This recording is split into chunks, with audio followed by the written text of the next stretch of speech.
I'm 28 female, so this story is from years ago. Let's just say my name is Jenna for the story's sake.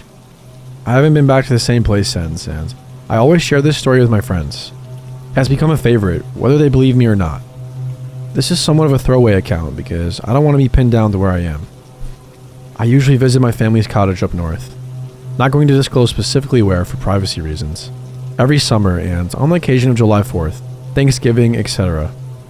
It's a waterfront cottage facing a lake, surrounded by a dense forest. It's located on a private beach, so you see your neighbor every once in a while. Everyone comes up north around the same time, so it wouldn't be uncommon to have a chat with others, and thus everyone knows each other and subsequently their business. My cottage sits between two others. One is inhabited quite frequently, and one is abandoned, to my knowledge. My family and neighbors know that a European family, possibly Polish, German, etc., owns it. I just assume that they hold on to the property to maintain some sort of tangible asset in the United States. Back when I was young, around the ages of 18 to 20, my cousins, brothers, and I would get away from our family to smoke weed in the abandoned cottage to avoid any sort of scolding. It was fun. An empty cottage with some furniture that was a time capsule from the 80s. We would peer around and look at the old brown love seat, the dark den, the main living room adjoining the dining area, and the cute little kitchen with old wine glasses lying around. It was resoundingly acknowledged that others have been through the abandoned cottage as well. There were smoke joints on the ground, footprints, old beer bottles with modern labels, and furniture was always moved around from one position to another. However, the cottage was never spruced up. It was never cleaned nor organized, so we knew that the owners weren't coming by. It was random explorers, perhaps other teenagers, doing the same thing we were doing. Upon some curious investigation, we saw a basement. We opened the door and saw a staircase that led to a floor that was pure dirt. It looked like a cellar from what I could see. I stood at the top of the stairs, looking down, and saw exposed brick. Nothing particularly interesting. Of course we would freak each other out, saying someone lives down there, that there was a serial killer living there, or that there was a corpse collection buried under the dirt floors. So none of us would ever go down there with our independent conviction. It would have to have been a dare or a display of bravery. One day around Thanksgiving, three girls and my brother of us went to the abandoned cottage to go smoke some joints and gossip about family. I don't see my cousins much, only during special occasions, so we sat on the tables in the dining area to smoke, chill, and chit-chat. Of course, the topic of the basement came up. We laughed and talked about who would go down there. Who would most likely survive the serial killer living beneath us, waiting for his next victim to enter his abode. We turned and noticed the basement was unlocked, and this was unusual, since it was always locked. The one occasion where it was unlocked, when we took a look, or one of my brothers would go down there to freak all the girls out, and prove his macho, so to speak. We would always lock it afterwards, purely out of the feeling of some sort of reassurance. We chalked it up to other teenagers just like us having visited the cottage before us, and all of us girls made my older brother get up and go lock the door. He stood, looked us all up and down, and jokingly said something along the lines of, "You guys are just pussies. Always gotta have a man do the scary thing for you." We laughed, but he was the guy. If there was someone down there, he would be the most likely to defend himself. He took maybe 3 steps before there was a knock. It sounded like a knock on a hollow surface. Considering that this cottage was quite old, I thought that it came from the side of the building. I don't think there's any significant insulation that would prevent an audible knock. I instantly looked at my brother, who looked smug. He said, "You know, if you ask me to do something for you, don't fuck with me while I'm doing you a favor." I looked around, waiting for one of the 2 other girls, my cousins, to fess up and mock his quote-unquote masculine courage. It seemed like everyone was resoundingly confused, anxious, and waiting for the same thing. I guess my brother saw their reactions and didn't see mine, and concluded that I was the source of the suspicious knocker since my back was turned to him. "Very funny, Jenna. You think you're such a joker," my brother said with a chuckle. I turned to him, and I guess he saw my anxious face as well. I guess he could read me well. I thought that maybe him walking on the old floors unsettled some of the structural integrity of the building. Maybe it was one of our parents fucking with us. I didn't think it was from a foreign source. I quipped at him, "Just go unlock the door." He continued walking toward the door, but it opened slightly. He stopped dead in his tracks immediately. "We're going now. Fuck that stupid door," one of my cousins, she sternly said. We all got up from sitting on the tables. We gathered our things, including weed, beer bottles, and phones. We quickly ran to the front door, not daring to look back. My brother was the last of the anxious conga line that was created by the bottleneck of the lone exit. I heard significant footsteps coming from the back of the cottage. I thought it was my brother, and I turned back, and I swear, I saw a hand opening the basement door. "Oh my gosh," I yelled. "There's someone in the fucking basement." I managed to shakily say after running down the stairs that led to the front door. "What?" everyone else said. My brother looked back. Holy shit.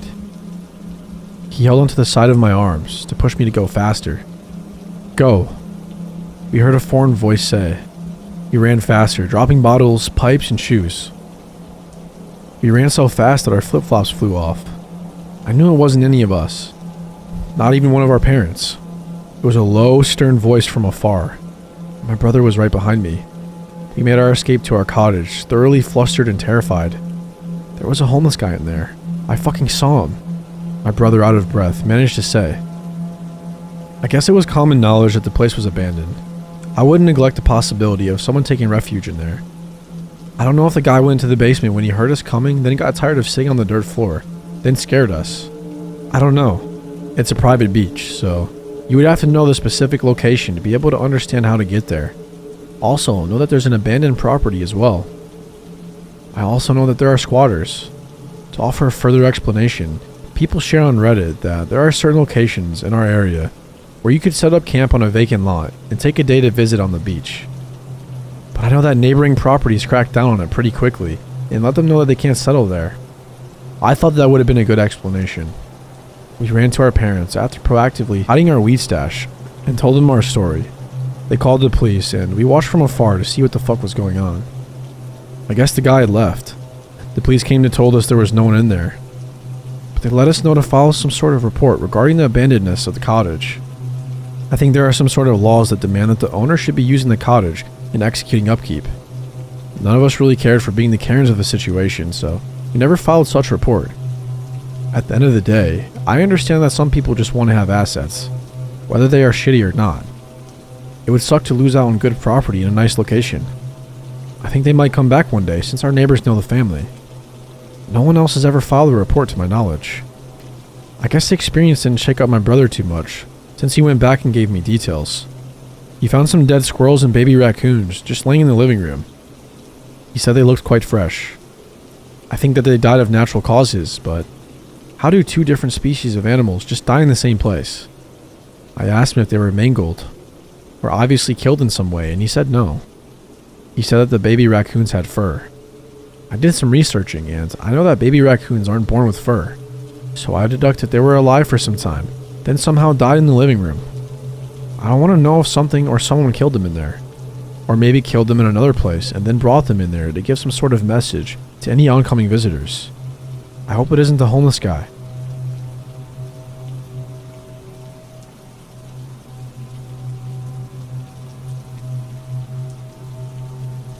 This is the time I was lost in Baltimore and saved by a lie. When I was 19, in the early 90s, my brother and his wife were newly married and living in Baltimore. I was from Maryland, but I had not spent time in that city. I knew it wasn't totally safe in parts, but I also knew that I was just going straight to my brother's and sister-in-law's house, so it would be fine. Until I turned onto the wrong street. This was MLK Boulevard, and back then it was a stretch of abandoned gas stations, sketchy bars, boarded up houses.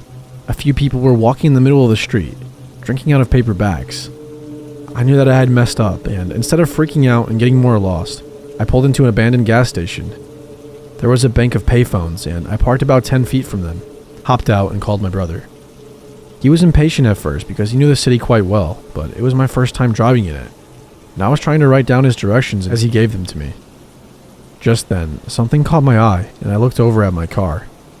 3 men were leaning against it, 2 on the passenger side, 1 against the driver's side front door. They were all staring at me with their arms crossed. I started to silently cry, thankful that I had on sunglasses.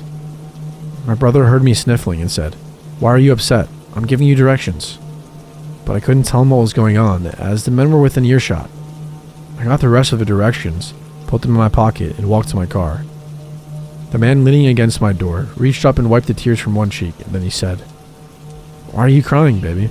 Nothing bad has happened yet." Without even thinking about it, I responded, fully sobbing now. I just shot my boyfriend and I'm in a lot of trouble. The cops are...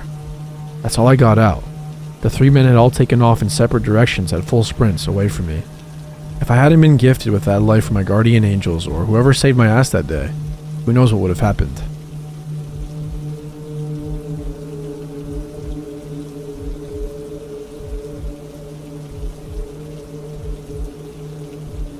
I work in food service, front of house, so in the early days of the pandemic, with the restaurants being closed, I was taking work wherever I could find it. An old friend clued me into a medical office that needed someone to come in and do a bit of light filing. I was able to go in at night to limit direct contact with people. So I jumped at the opportunity right away. Ironically, the medical office job had been the safest that I had been offered thus far, COVID-wise. I wanted to avoid the bus if I could, due to crowds, so I decided to swing for a rideshare app. It's not all that expensive in my area, and I didn't really want a virus. I headed in at almost 3 a.m. because it was after the cleaning crew had left. I was kicking myself for being so cautious though, because I was exhausted. I stumbled onto the block looking for my ride, and to my tired self's great relief, the car spotted me almost immediately and pulled up asking, "Uber?" While I cluelessly wandered up and down the street searching. The ride was taking a while, but I'd only just moved here last year, so I'm not familiar with all the surrounding areas, and I thought nothing of it. I was pretty alert at first, so I was trying to pass the time by playing games on my phone and stuff. But the car didn't have a compatible phone charger, and I wasn't sure the building would have one, so I wanted to save my battery to be able to call a ride back. I shut my phone down into airplane mode and eventually drifted off from a combination of tiredness and boredom. I don't often take rideshares, so being alone with a strange driver often put me a bit on edge, but this guy had a pretty boring car and a very standard look about him. He looked a little like my brother even. Young, clean-kept, listening to jazz. Nothing that screamed, you know. You need to micromanage this trip. When we arrived, the driver tried to wake me up by calling to me from the front, but I was in too deep of a sleep and I couldn't fully distinguish it from my dream. Finally, he awkwardly jimmied my leg to wake me up and kept saying, Ma'am, we're here now." I was embarrassed that I'd been that out of it, so I just gave a hurried thanks. I booked it out of the car and into the building. As I looked around, I began to realize nothing was what I had expected of an office park. I had seen a street view of the building when I first looked up the business, and it had appeared to be a strip mall plaza. The further I went, the more loudly alarm bells were ringing in my gut. The structure was semi-dilapidated, and it was pitch black dark past the entryway. I expected some lights to be off in the nighttime, but not the whole building. I skittered across the concrete foundation, compromising what was left of the lobby area. I told myself they must be renovating, and I followed signs for the stairs. After what felt like ages, but was probably just a few minutes, all I had passed was construction equipment, a couple of locked doors, and some smashed windows. I was certain I was not going to find a medical office, and figured maybe I had mixed up the address. I took out my phone to double check, but once I got it out of airplane mode, I could barely get a signal. I kept moving around in the building, pacing, looking for a stronger signal. I eventually confirmed in my text that I had written down the correct address just by scrolling back, which didn't require service. Since I had only been inside for a few minutes at most, I figured I should try and get in touch with the driver, because if I enter the correct address, then it was only fair he should continue my ride to the correct place and save me the added fees of calling a second trip, considering this was all his mix-up. The app was taking forever to load with my slow service, but before I could get to a cloud of reception, I heard a rustling sound in the lower level of the building. I was on the top floor, and the only stairwell I was aware of was the one I had taken up, so it would force me into the middle of the building. There was no way to exit the situation without encountering whoever was downstairs. In an abandoned building in the latest hours of the night, I figured the chances were high that it was just a tweaker, and I had no desire to try slipping past a tweaker, especially when it was late enough that they were probably on something. I tried to get a text out to a group of friends with my address and a request to call 911 to help me get from the property, because I didn't feel safe walking in that neighborhood at night, and I didn't have enough reception to call a new ride.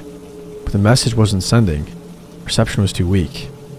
So I gave up on getting my phone going, and I started checking for another stairwell, or even a window with balconies, or dumpsters that could be used to exit the second floor as a last resort, in the event whoever was downstairs came upstairs.